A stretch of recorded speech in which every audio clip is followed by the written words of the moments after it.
Welcome to the Karuna Yoga podcast, bringing you the stories of many people who in various ways are attempting to walk the path of yoga. Our intention is to inspire your own practice and commitment to yoga beyond the mat and in all areas of life. We consider this an offering, a service to the community and labour of love. If you feel inclined, any donations are appreciated. Just visit our page and click the donate button at www.kinonyoga.co.uk/podcast. I hope you enjoy the show.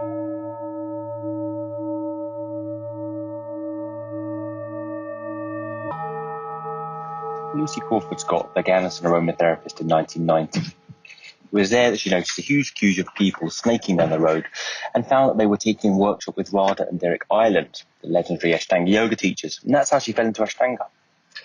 Shortly after, in 1995, she began teaching, having travelled to India and received Pattabhi Jois's blessing to teach. It was here that she met John Scott, with whom she has 2 children. And I met Lucy probably around 2004 when I participated on John and Lucy's first teacher training in Cornwall, where they lived at the time. It was here I remember being distinctly impressed by her relationship with the practice through her background in craniosacral therapy, and that still impresses me today, the way that she adjusts the energy that she holds to the space. Welcome, Lucy. Thank you. It's lovely to have you. Will you just tell us how you came to yoga in the first place? Yeah, so I was working as a body worker in Alderton Street in central London. And a particular day, there were hundreds of people as I'd gone in to do work. There were hundreds of people lined up with yoga mats. And I wondered what on earth was happening.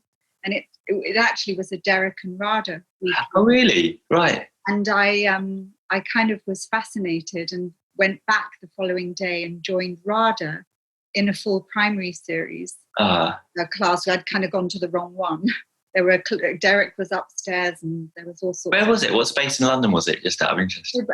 Dance Works, which right. is in Alderton Street, it has a therapy part. Right. So I worked a lot with kind of dancers. Right, yeah. Yeah. And I needed something for myself, and I wasn't attracted to gym, or I was kind of a little afraid of joining some of the dance classes because they looked so advanced. Yeah. There was, I'd already done some yoga, and then I thought, well, this looks interesting. I'd peeked through the glass panels indoors on the Saturday and looked. And on Sunday I went and did this class, and then I couldn't walk for about a week because you did your whole primary series in one go. Right. But obviously to a very beginner level. Yeah. It just was so fluid and beautiful and kind of relaxed. And when was that? What year was that? I have no idea what year that was, but it would have been 90s? 91. Yeah. Wow. 92 maybe. So your first experience of yoga was straight into Ashtanga Yoga. And with Derek. No, I'd done a little bit of Iyengar Yoga. I'd done some weekend workshops. Okay. And really, really enjoyed yoga.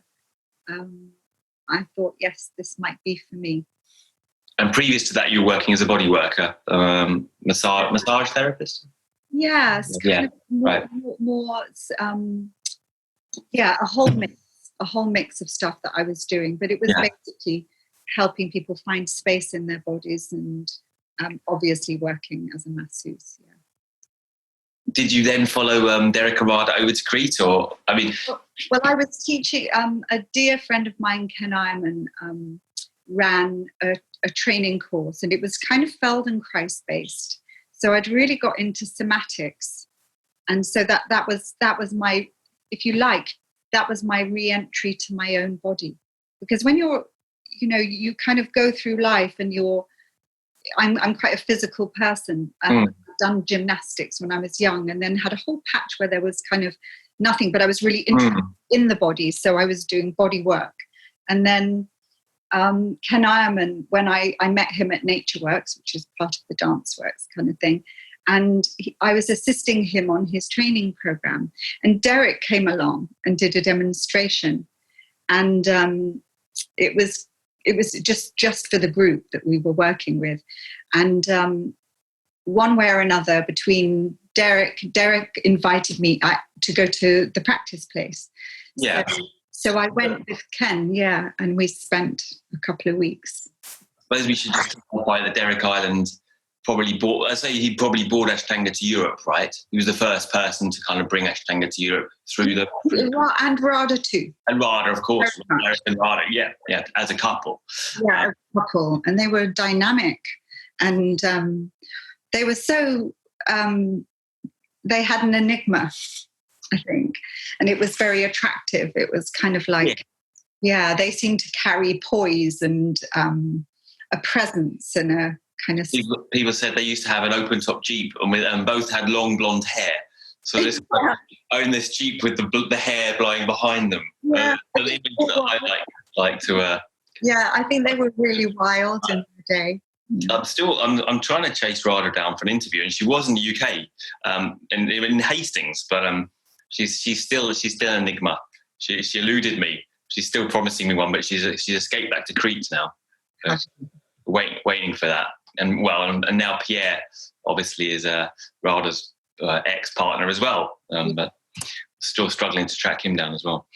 But they were my first teachers, really. So I have a great affinity to what was when I arrived. It was Yoga Plus. Right. But you went and spent much time there. Did you spend much time in Crete? No. Right.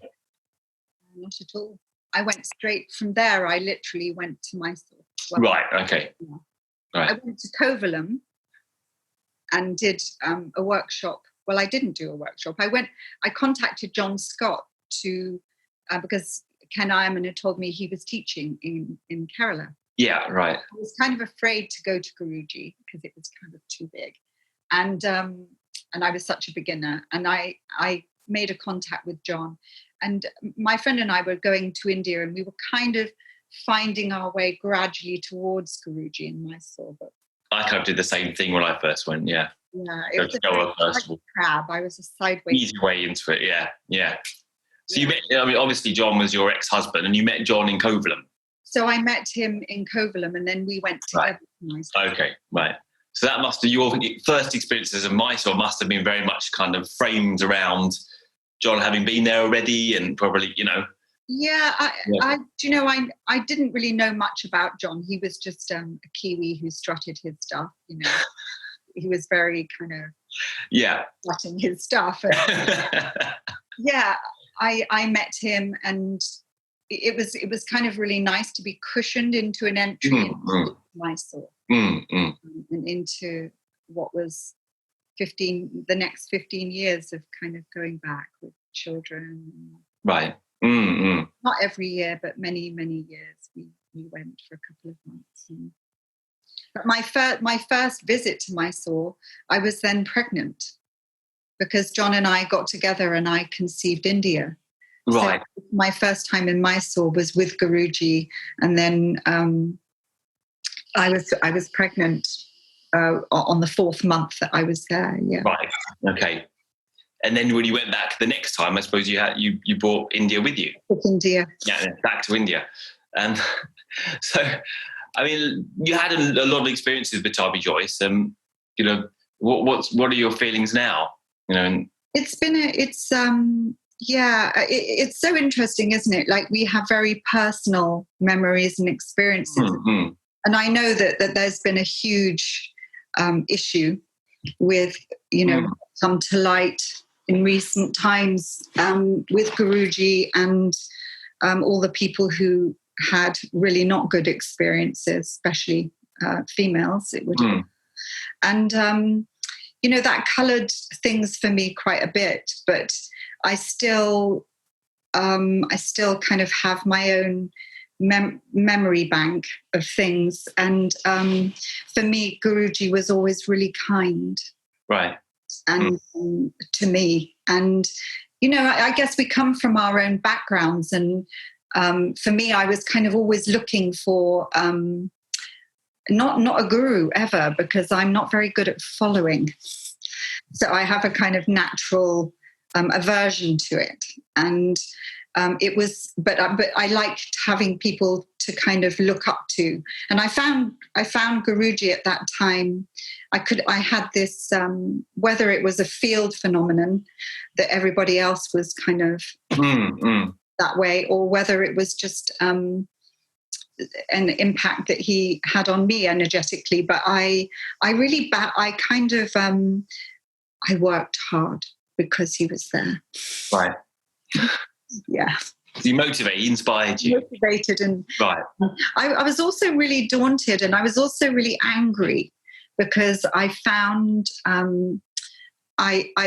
the yoga for me, it felt excuse me, like maybe my own competitive nature couldn't help but kind of come in, right. and it wanted to do as well as everybody else, that kind of thing. And it really isn't that. Yeah. So I think it made this kind of bit of me angry, that there seemed to be so much onus on what you could do. Oh, so you weren't angry because you couldn't do it. You were just angry because the emphasis was so physical. Yes, and because and also I think I was angry because I was John's partner. Yeah, I was expected to be so much better than I actually was. And and so that made this that's what made me angry. I think anger is a funny word, but kind of frustrated. It was a frustration. Yeah. No, Teresa had the same experience with me in Mysore. Because how you get the start time seem to progress earlier and earlier, and the kind of quote unquote better you get. So she ended up progressing with my start time to earlier and earlier, and then she was in the class with very advanced people, and she's still working the dropbacks and the standing up, getting very frustrated there when everyone around her was kind of flying around. It's and so there's that kind of thing where and I think that was the difficult thing for me, was the comparison, because yoga really is just about presence with yourself and, being with your breath. And no wonder there's drishti to keep you from seeing what everybody else is actually doing, because it's really about your experience and, really coming into a relationship with your own body. It's not a performance. And I guess that's the bit I was kind of uncomfortable with, how people were elevated to statuses because of what they could do with their bodies. And that wasn't necessarily to say that they were elevated in See, you don't think it corroborates, you don't think it correlates necessarily. No. Not at all, because I think that you can yoga is wider than asana. And I think that, obviously different people have worked through and processed much stuff in themselves, and they've come to states of realization where they can realize that they're not their thoughts, and and that can all happen regardless of the asana. So if we're talking about asana, what are we doing?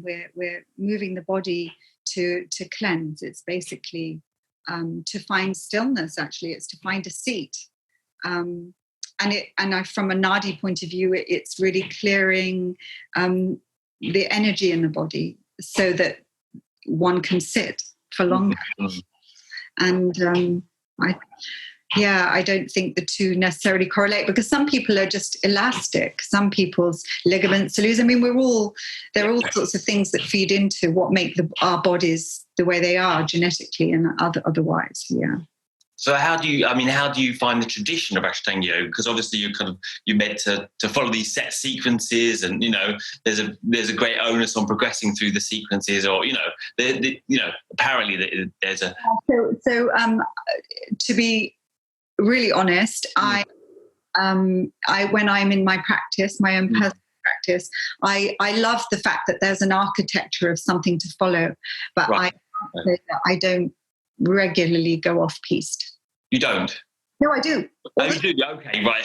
All the time. And you teach as well. So how do you are you traditional in the teaching? I mean, I'll teach. I'll teach quite traditionally. Like if a person's in a pose, and I'm coming in to help them. Yeah. I'll talk through the count, where they are in the count, and right.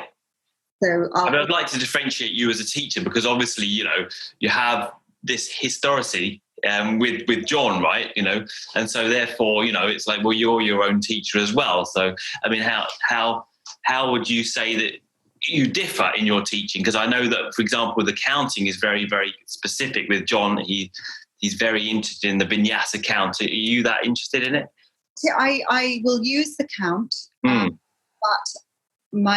what I do is orient people to what they're feeling. And right. I'm quite exacting. I'm really into anatomy, and I really like to understand the body. And I've kind of done lots and lots of different courses, and obviously with my cranial work. So, which is, you need the anatomy.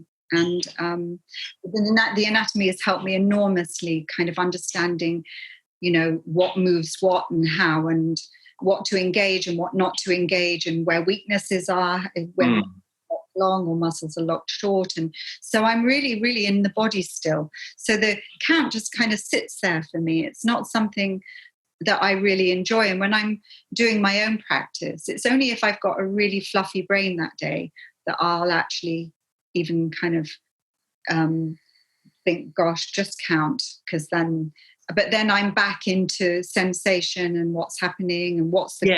because the count doesn't really suggest necessarily deviations or modifications, and it sounds like maybe you might be inclined to modify. Do you modify the practice for the individual, or do you always? Right. So then it kind of goes contrary to the count. Then, if you're helping them, if they're stuck at Marichasana B on D, for example, then what do you do? So if they're on Marichasana D side, they're in Supta, and we spend ages in Supta finding the ground and finding, to switch on the glute for external rotation of the Padmasana leg, and it's listening to the spine, seeing what depends on the shapes that person's holding, because some people are obviously stuck in extension in their thoracic and they need to soften and find flexion again. And so it really depends on what's in front of me, but I'm much more oriented to the body than I am to any count. I always ask everyone about their feelings of allowing people further on if they can't do the Marichasanas. Do you allow them to go through the rest of the series? Allow is a funny word, but obviously, the way that you would be taught it originally when you did the primary series with Derek and Radha is you just kind of did what you could and muddled through, right? And that was the way that I experienced it first. Like that. And then I found it all kind of disciplinarian when in Mysore it was like you stopped at such and such until you could get your arm in Garbha Pindasana. And I can't really remember how. I was I forgot to mention, I was on John's and met Lucy on John's first ever teacher training in Penzance in Cornwall. But it was a long time ago, maybe from 20 years almost ago. And I can't really remember whether he was into stopping people at certain points, or he was. You could do lotus, then you can't progress. Yeah, there was some of that. How do you feel about that? Yeah, I say to people, just tuck your leg under. Right, yeah.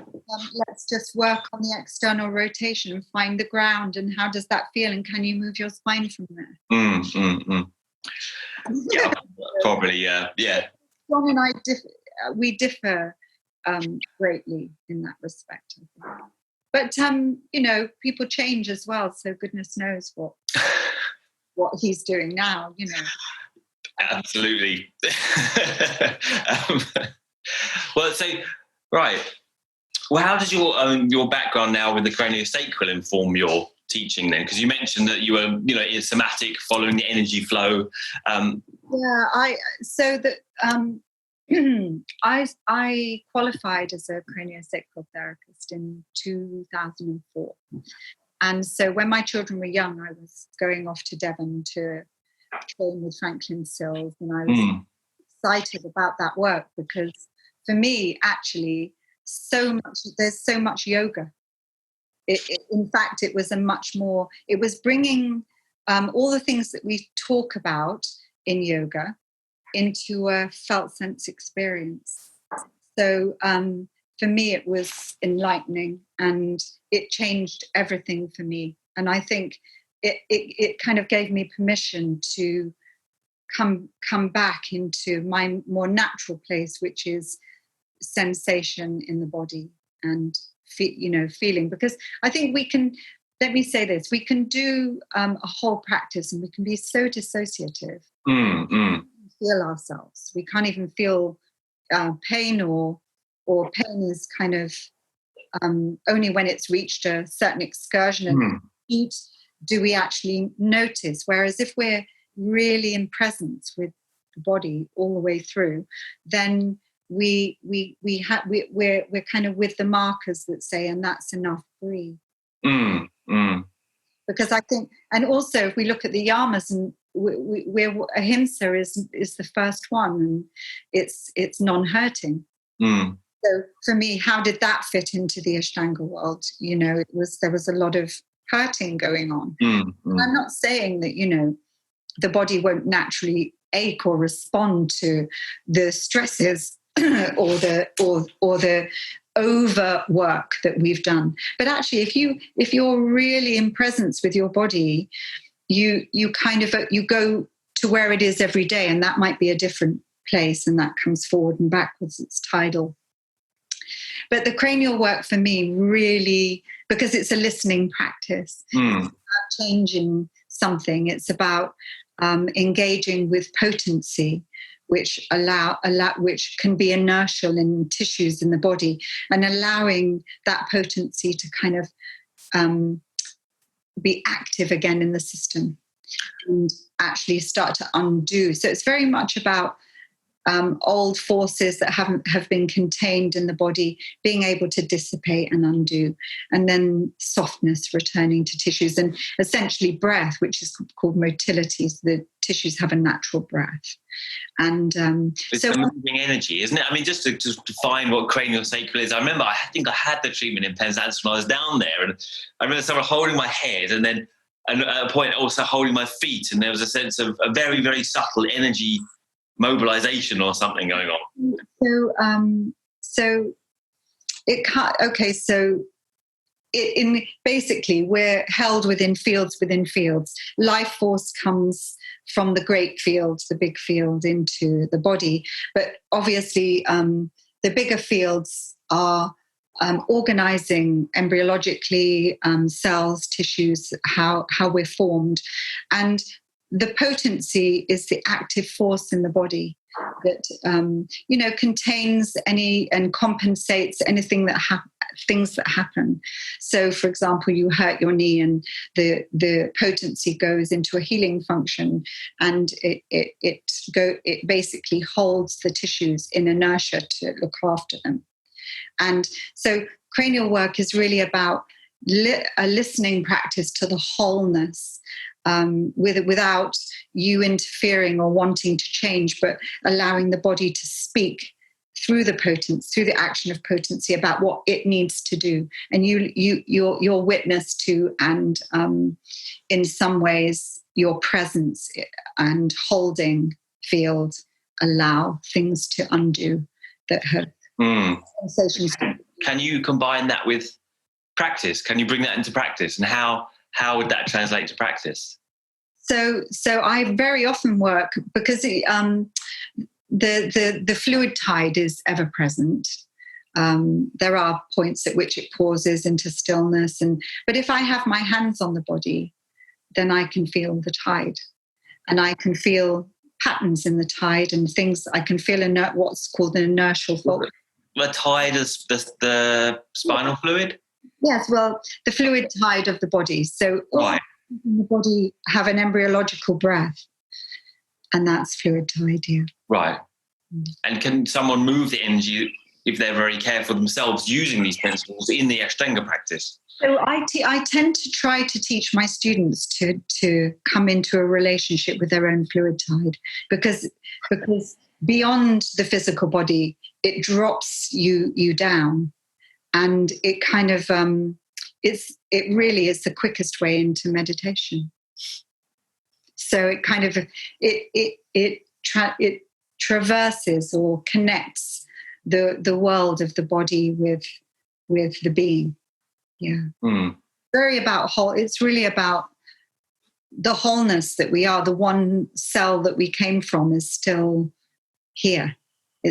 Things don't kind of go away. We're still in an embryological process now, but we're out in the world, and the body's still changing, and the forces that lead us to change are still ever present. They're the same forces that brought us into being, and they're still going on now. Yeah. Without wishing to polarize, it does seem like a very feminine energy in the practice. Rather than it seems like a feminine energy rather than some of the more male-oriented kind of ideas about progression in the asanas.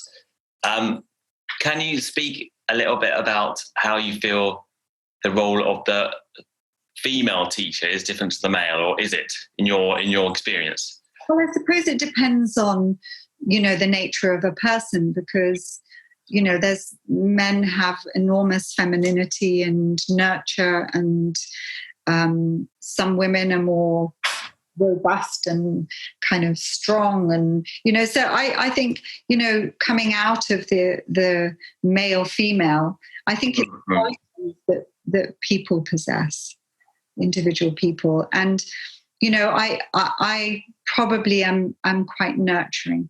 I can also be quite strong with an adjustment.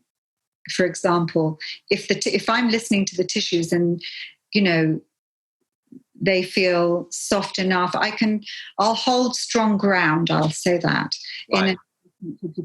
For me, adjustments are really about getting people to feel the gravity, because gravity is everything. All the poses are, the more we connect to earth, and the more we actively, consciously connect to where our feet are, just minute movements and pressures through different parts of the foot that then open up the hip, for example. So for me, the practice is really about gravity and space. And it's the more that we can find ground, the more space we can find in the body. And it's, poses, I guess, we can get caught up in wanting a pose, can't we? I think we've all experienced that. But actually, if we just keep pushing at the body, the potency will go to protect parts that are being over pushed. So you're not working with the body, you're working against the body. So my sense of things is it's really individual. I think some people are really, I'm very structural, but I'm also, so I kind of hold both sides of it, and also I'm really sensitive to the energetic kind of And also there's the emotional, and you can hear someone's mind being really busy, can't you? You step into their field, and you know when someone's kind of, and they just need to slow things down and come out of to stress patterns, if you like, that are in the body. How would you do that? Any Actually, just breath. Right. It's key for just slowing down the breath, taking out too much effort. Right. And softening. And then, one of the things about down regulating your nervous system is coming into present time, and which is all right prefrontal cortex stuff. And so you can really just bring someone into sensation. And that's enough for the whole system to begin to go, I'm being listened to now.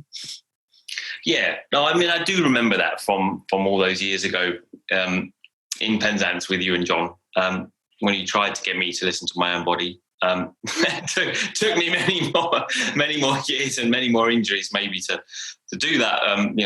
Most people have to learn the hard way. What would you say defines a good teacher? Wow, that's a different. It wouldn't necessarily. It would be. Yeah. Oh gosh, it would be an amalgamation of many things. That they're kind of grounded. They do their own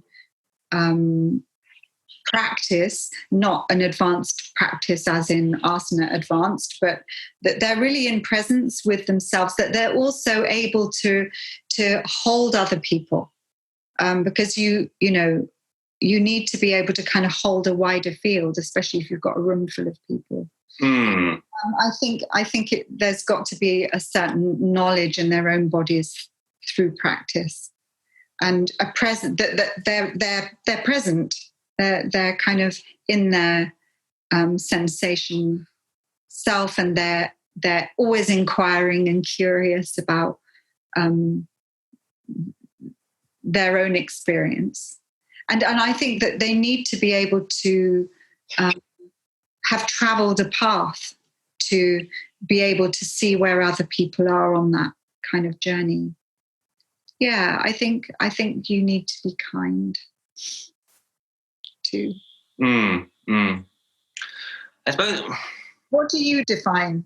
Yeah, that's a good question. I think it's a question I wanted to ask you, because I've always been in confusion, because I found when I met you and John, obviously I was, very interested in the gymnastic aspects and very attracted by John's ability and his charisma, and he was deeply charismatic and inspiring, but to a degree, I left that teacher training in the end because I kind of felt that I would only be a mini John Scott or a bad version of John in the end if I carried on, under his charisma in a way, I mean, at the time anyway, and it's definitely not the same for everyone, and he's taught many people fantastically, but I felt like I needed to kind of leave to find my own voice. Sure.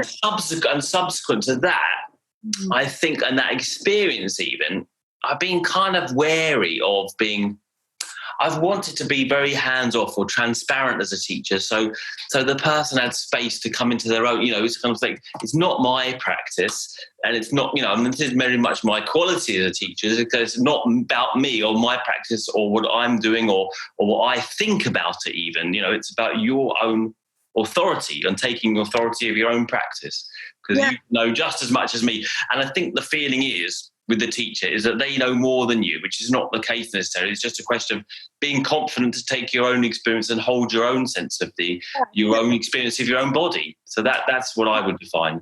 Yeah, I like that. And I think that in a way that's what I'm trying to say, is that if you can really help a person come back into relationship with the parts of themselves that one way or another they've become dislocated with along the way through life experience, that's a lovely teacher.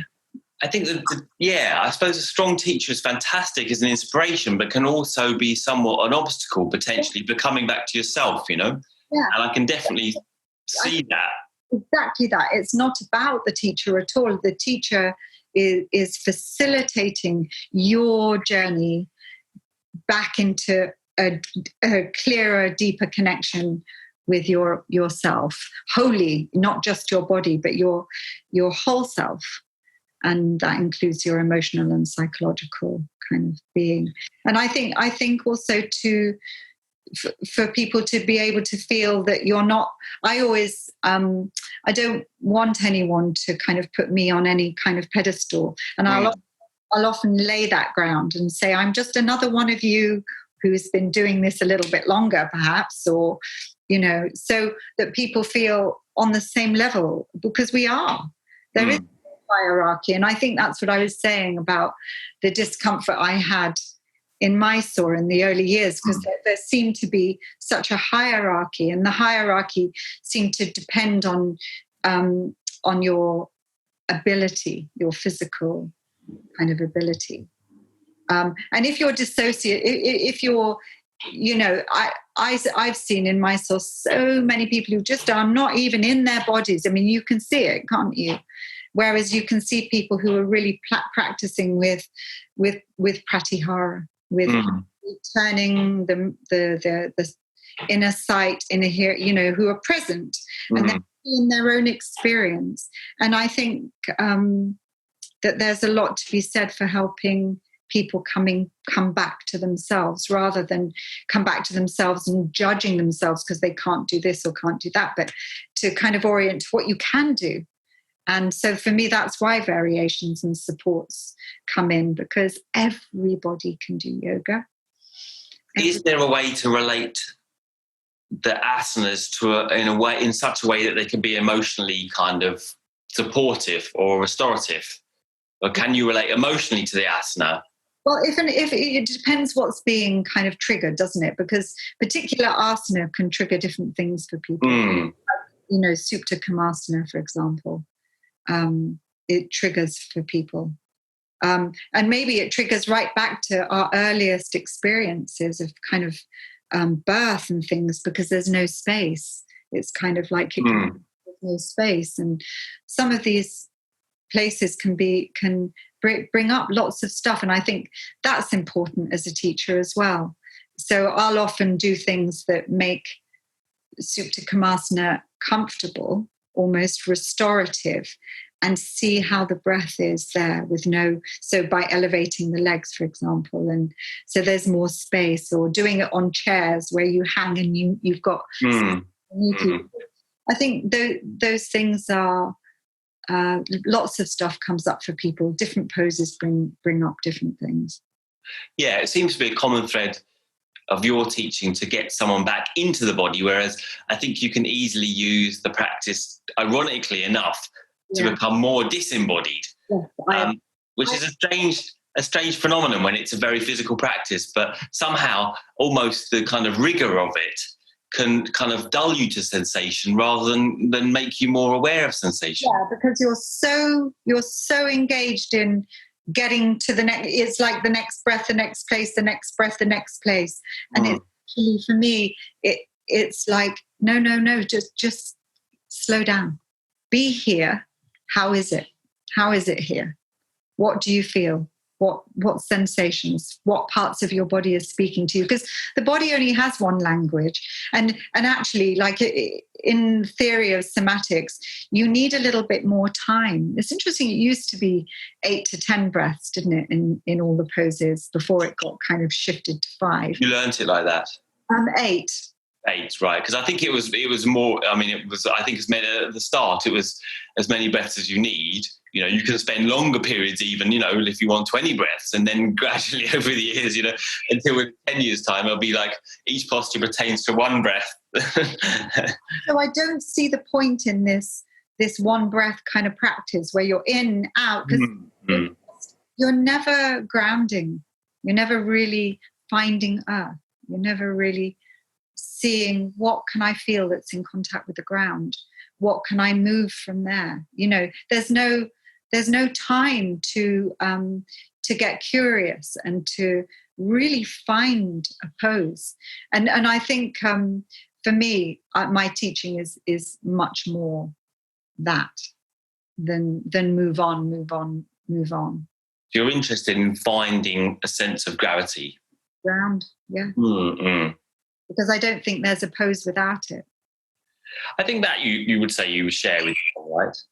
What? Yeah, I remember that John was very interested in gravity, that you know, and air, something like that. Yeah, well, for me, it's gravity and then the space that we can find by pushing. Right. Yeah, so I remember John, I think he talked a lot about equal and opposite. Fair enough. You also, the way you relate to the student, it sounds quite relational. It sounds quite personal. Okay. It sounds like an emotional relationship that you're engendering. Is that important for the practice? Yeah, because the whole of the cranial world is about relationship. Everything is about relationship. Be it, you know, all our experiences are our relationship to this or our relationship to that. So for me, completely, I'm really relational. I'm as present as I can be with that person. But when you're asking these kind of questions, it almost seems like you're entering into an emotional relationship. Is that the case? No, because there's kind of clear boundary in right. What's me, what's you. Right. Just to be able to be still enough, present enough, and clear enough for that person to feel themselves more clearly. So it's kind of that. Without taking away any of the warmth. Yeah, it seems that you convey support and warmth. And I think, I remember that being very, very nice of your teaching, is that it was an embracing practice rather than what can be a kind of rather punitive or kind of let's say body denying practice. I'm not good enough. I'm not good enough at this asana. I need to, I need someone to push me in it, or need to work harder. It's easy to phrase the practice along those lines. And I love adjusting, because I know how. I've done body work now for 30 years. Mm-hmm. And I just know how the body moves, and I can see what needs to be supported in order for space. So for me, that it's so delightful when people are delighted because they finally found their way to something through the work that you've given them. And it's nice to break it down into steps of how to as well. Can you think of any particular example of an adjustment you give, or a particular modification of posture that would give a kind of flavour of the way that you're doing that? My adjustments are always, there's always a verbal component, which will be orienting the person to what they're feeling. Can you feel your sit bones on the ground? Now see if you can engage so Baddha Konasana, see if you can actually engage the glute maximus and posterior parts of the medius to rotate your femur. And now, press through the heels and see now what extension you can find in your spine. Don't think of going forward, just see what you can find. And then suddenly the person, through the push between the two heels, is fallen forward because they've done the right thing in the body. Mm-hmm. And it's that kind of, because the body doesn't like being done to, but it doesn't mind if you're engaging it as part of the journey into and out of poses. Yeah. So my teaching is really kind of that mix. And, taking people to a point, it's like a traffic light system. You can feel when tissues stop. Right. Yeah. And you don't want to go any further than that. So let's breathe. So along those lines, and I suppose like relating to what we were talking about before the interview, I mean, how do you kind of see yoga, or your experience of yoga, or a definition or feel of yoga progressing over time? I mean, you've done it now for a long time. How is it evolving for you, and where do you see your yoga evolving to? I don't have a path for it. I mean, obviously, as we get older, the physical can't, or perhaps isn't so important. I mean, are you still practicing physically, or are you doing more meditation, or you ever into pranayama? Yeah, I do some pranayama. I do some cleansing practices. I do some meditation. But as I said, my meditation is much more cranial based. So I'll just listen to my fluid tide and then move out into greater fields until I can feel other forces and winds come through my system. So it's much more kind of connected. It's not me sitting there in my small self. It's me really expanding out into the bigger fields, which is very cranial. Yeah, my asana practice is just lovely. I really enjoy it. It's I like practicing outside. I like practicing with the forces of nature around me. So if I can, I'll do it in the garden. But at the moment, I'm practicing in the attic. And it's got more and more curious and more deep and more slow often.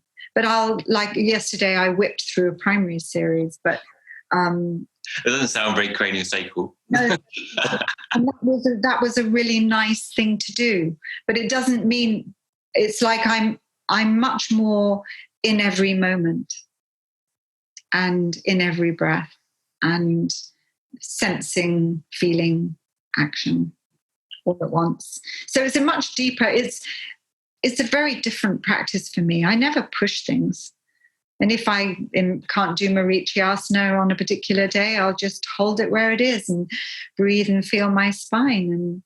I don't have to bind in D, and then the next day I bind in D effortlessly. It's kind of, I allow the body to dictate stories, because it's holding so many things and processing so many things overnight, and you get on the mat in the morning, the body's never the same.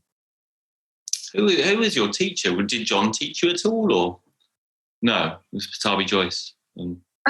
John, and I was never his student, but probably not a good idea. I've tried to teach Teresa, and that didn't go down well. So usually doesn't work. But I learned huge amounts from him. Right. How would you not? You have a 20-year marriage, and you practice together a fair bit. You're one another's only adjuster. So I guess I learned to adjust third series by working with John. So in a way, no, he wasn't my direct teacher. Guruji was. And but John and I were always together learning from one another, I think. And he learned a lot. He always said he learned a lot from me, from my bodywork background, and me from John World. Yeah, I remember him crediting you a lot. I think with your back bend work as well. Yeah, and I love breaking down poses and really understanding how shoulder blades move, and how, which directions to put the bones and which muscles support that, and kind of helping people find heart opening back bend. Are you teaching a Mysore class?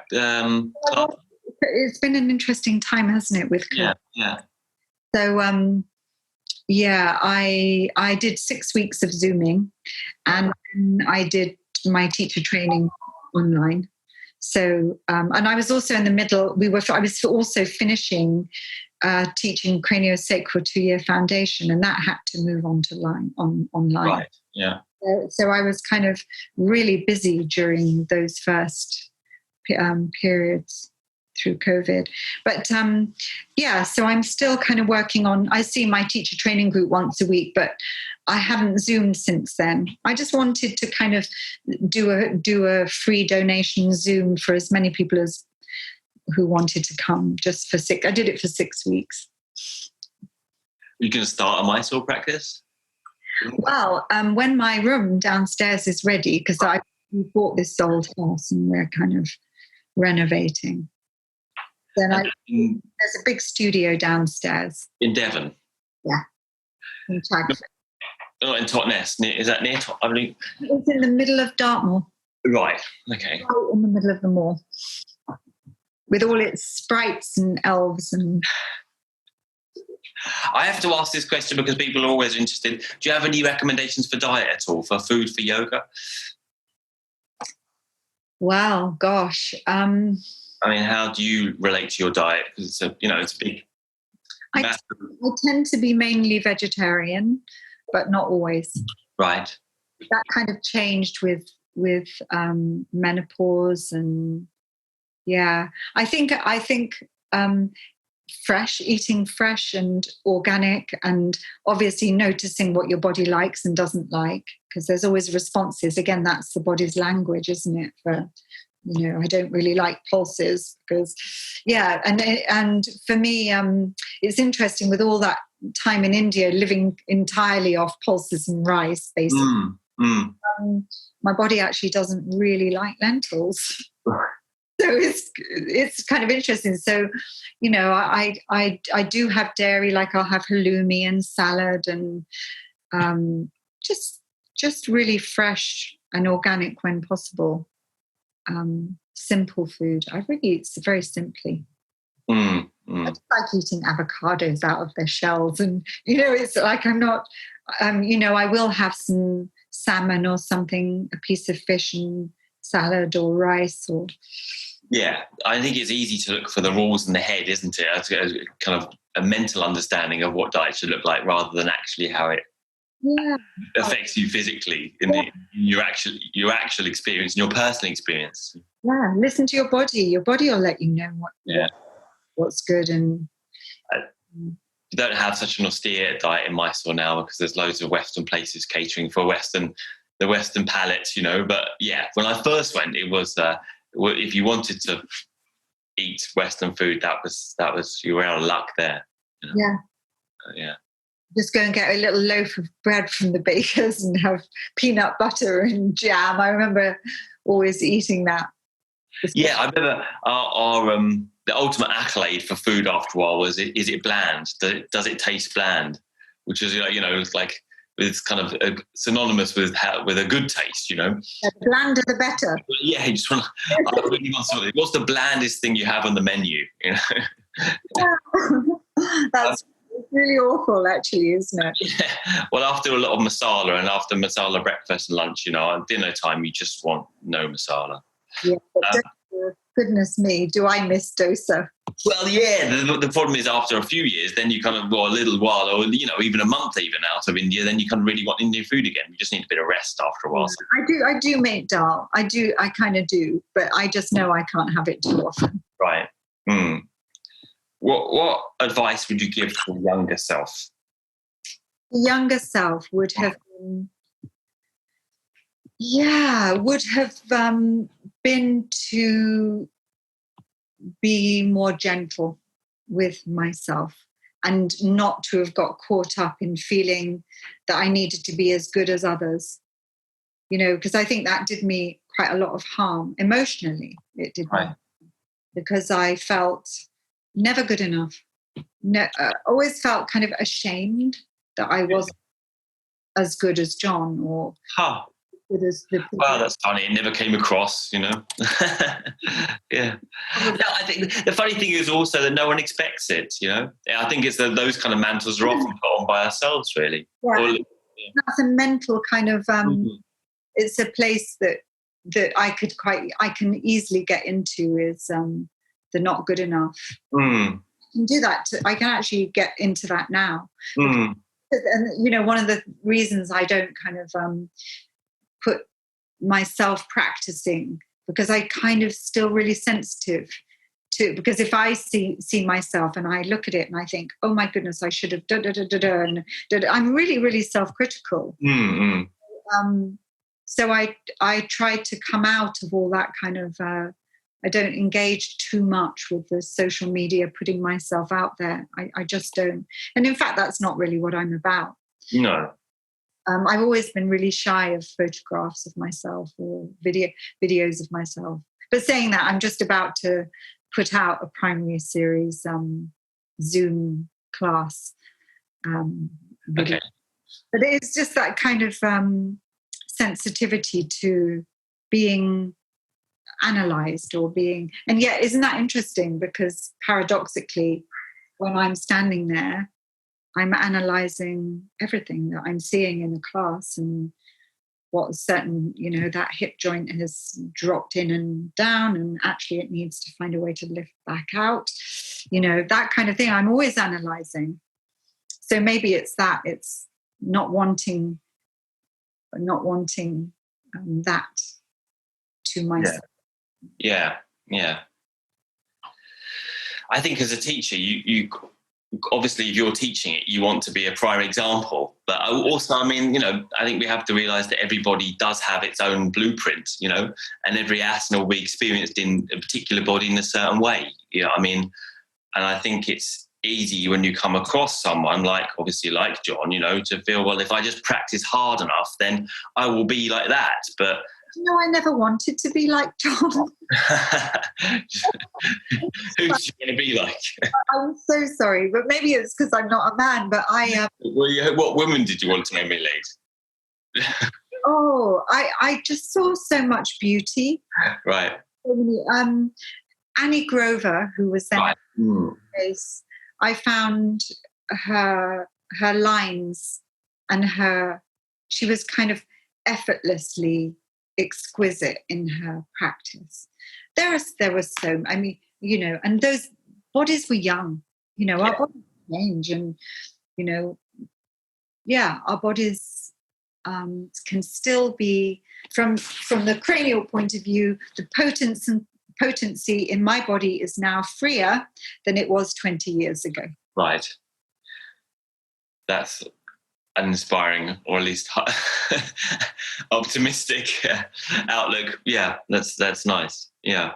So I don't feel that I can't be healthy, or that my practice is what it is. It's what it is. And yeah. And okay, just a little bit of fun in the end. What's your what inspires you? What's your? Can you kind of name a place or a person or a book, or what kind of stuff inspires you? So many people inspire me. Poets inspire me. I read so much anatomy. Right. You find that inspiring? Do you? Books. Yeah. I absolutely, I'm inspired by how extraordinary we are in the minuscule, in the detail, in how we've been put together by the greater architect. And what anatomy books? What anatomy kind of book? Because obviously there's very different kind of. So I have so many. They're all around me. Because I was going to say there are very different perspectives on what anatomy ought to be like, right? Fascial, like anatomy trains, and many, and a lot of cranial books that I read. And I think, the stillness of life, and it's too many. If I showed you my room, there's piles of books everywhere. It's really difficult. I'm always just picking up and reading a little bit of this or a little bit of that. I'm very interested in how the body speaks our stories. So, books like The Body Has Its Reasons, and What do you do outside yoga, just for a bit of light relief? Garden. All right, okay. I didn't know you were a gardener. I'm literally stripping wallpaper, sanding windows, filling, painting, and a bit of gardening. Yeah. Did you do the gardens when you were in New Zealand? That must have been nice. Yeah. You can grow there is probably. We literally. Sarah Pearson Coates was my greatest helper. And she's still in New Zealand now, but between she and I, we landscaped what was about 3 acres of the land surrounding the house. So we planted olive orchards, and we weed matted for miles, and barked, and we literally. I went back actually to Still Point Yoga last year. Did you? Yeah. And they walked me around, and it is now a forest, because we planted over 1,000 trees. I was mad. I was completely mad. I wanted. We had this naked hillside and what had been sheep fields, and that we put paths through them, and we just planted it. And it really, now things grow very fast there. It was a forest. It was so beautiful. Who's taking it over now? Oh, a lovely couple bought it. They bought it because it had this kind of a couple of acres of native woods with some really ancient beech trees, and they were in love with the native forest, and they've been spreading it. And all the trees I planted were natives, so we've literally kind of almost reforested a little patch of New Zealand. And what do you do what's your kind of guilty pleasure or a treat? Oh, it's too many. Loads. I dare not. It's funny how everyone answers that differently. And so I think David Swenson said something like, well, you shouldn't be guilty about it, or I'm not guilty about any pleasure, or something. I enjoy all my guilty pleasures. Nothing to be guilty about. No.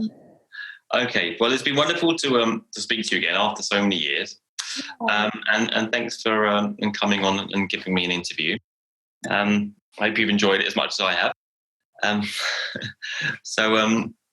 Thank you. Is there anything else you'd like to add at the end? It's really lovely to see you all growing up. I know. You see me as an old man now. No, you're not at all old man, but all grown up. Yeah. Like, you know. Yeah, I think when I saw you, maybe when I was 20, about 20. Yeah. My son is now 22. And yeah. That's crazy, because I can remember when he was, I think he must have been about 4. I remember he was wearing a waistcoat and running around, very small. Yeah. Okay. Well, Lovely to see you, and yeah. Thank you, and maybe I'll come down and visit you sometime. Yeah, really nice if you did. Okay. Thank you.